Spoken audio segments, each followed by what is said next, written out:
Okay, this is a cathode ray tube. What it essentially is, it's a vacuum chamber. There are no gases inside this glass tube. The only thing we have are two electrodes, one's called the cathode, the other's called the anode, and a fluorescent screen in the background. It's coated with some type of fluorescent material.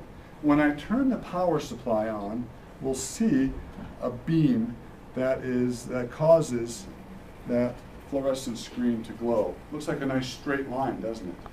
We call that a cathode ray because it emanates or begins at the cathode and shoots across over to the anode.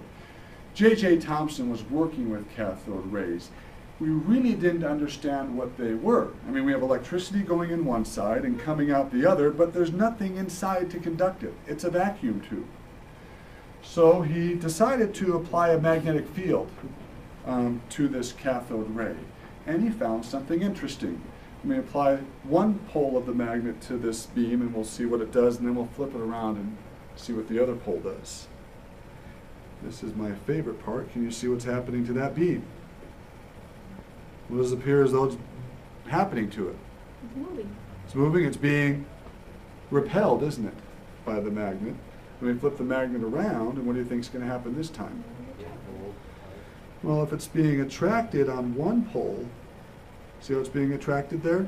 Let me rotate it so the kids on this side of the room can see it. See how it's being attracted there? And then the other pole, do you see how it's being pushed down? What does that tell me about that beam? It has a what? It has a charge. Let me tell you about the poles of the magnet. The one that pushes it away is the negative pole. So what does that tell you about the charge of those particles? Negative. Negatively charged particles.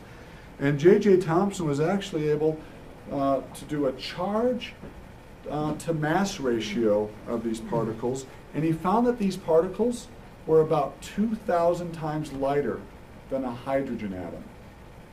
Now at the time that was very profound. What did Dalton say? Are there any particles smaller than an atom?